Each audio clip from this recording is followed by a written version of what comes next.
Delighted to say now joined on the show by Taz Thornton, who is an author. She is a personal brand and visibility coach, keynote speaker. Taz, you pretty much do it all. Apart from bungee jumping. I've never done that and I don't plan to. Apart from bungee jumping. Now, we're heading into Pride Month, which is, it's a hugely significant month for a lot of people around the world. What does Pride Month mean to you, Taz?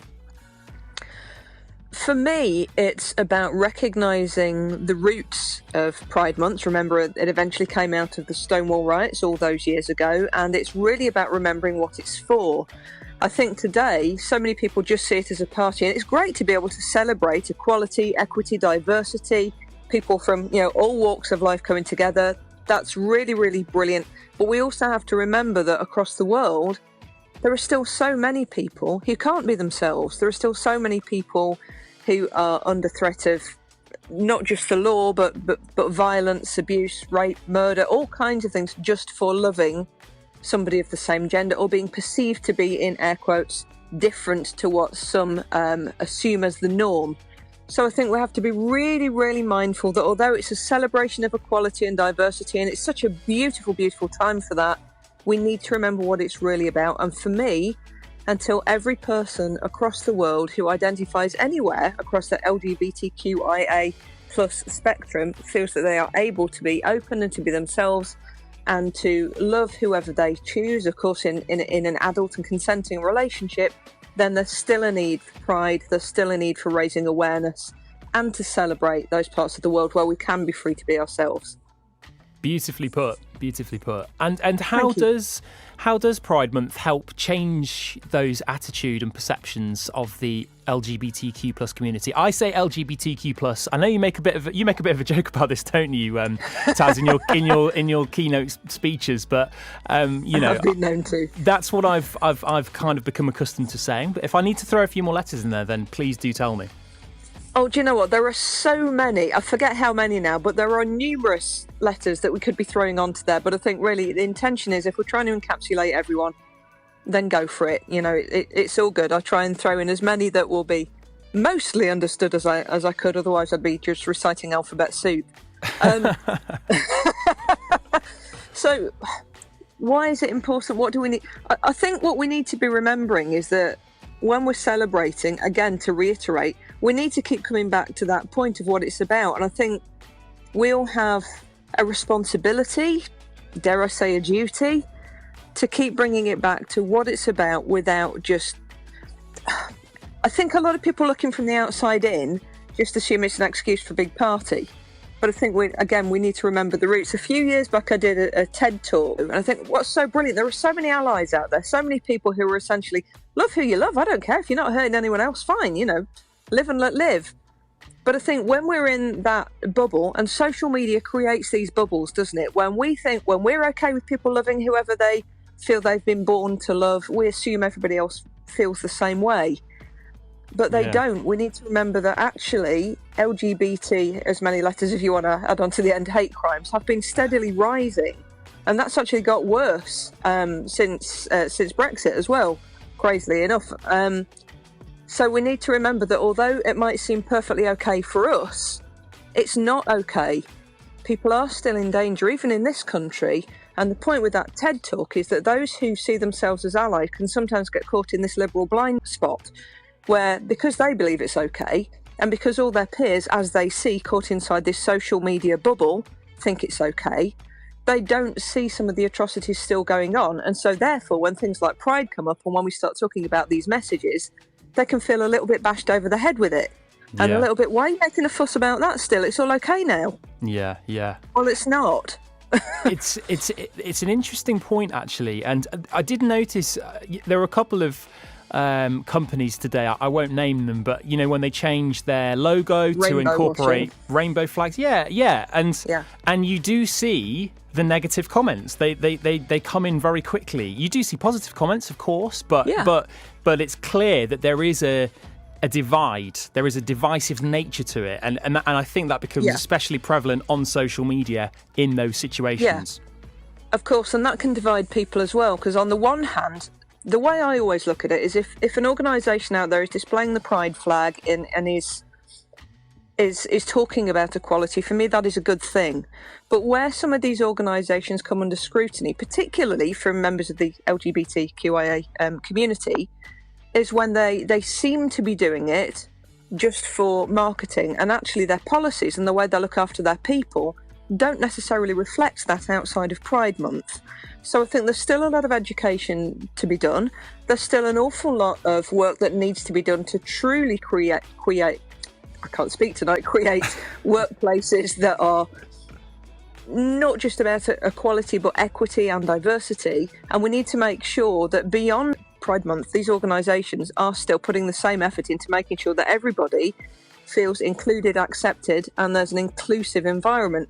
For me, displaying the Pride colours is a step in the right direction, and any organisation who are displaying those banners, they're sending a massive message to everyone saying we are behind inclusivity.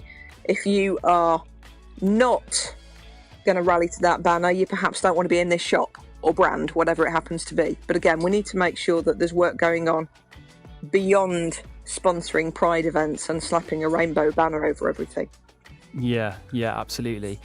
Can I talk to you, Taz, about language? And because I think this is a really fascinating area that people, even people that are really trying to be inclusive and considerate with the words that they use, can potentially fall down on or feel like they can't completely be themselves when they're using these words. So there are some words, for example, the word queer and the word lesbian, which are synonymous with the LGBTQ plus community. But I feel like people that aren't necessarily, from an LGBTQ plus background feel unconfident using those words, for example. And I think, do you feel like times have changed and the acceptance of using those words has changed as well?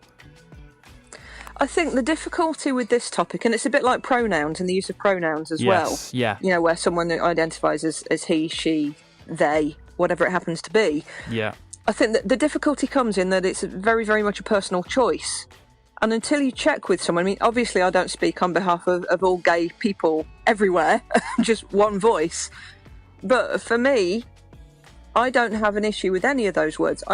Historically, I used to really shudder at using the word lesbian because it just, for me, because of the age that I am, it conjured up a stereotype that didn't seem to fit who I was. Not that there's anything wrong with that, but it just didn't feel like me. Yeah.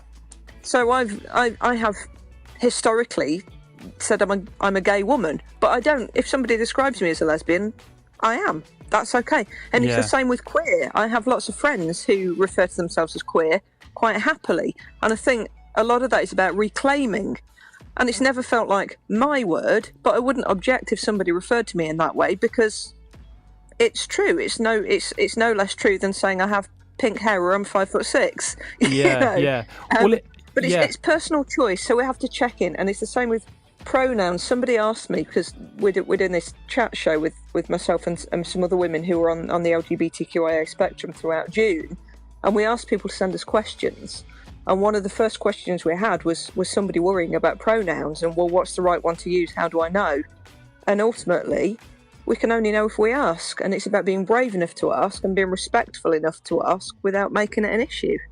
Yeah, and I think that is something that we can raise awareness of. And the word queer particularly was something I was interested to ask you about, because I did speak to someone the other day and I interviewed them and they said, I am queer, and they overly used the word queer. And I was like, that's obviously a word that they're very comfortable using. But then it's like, am I okay to refer to that word when I'm speaking to them and say, you identify as, a queer man? Is that?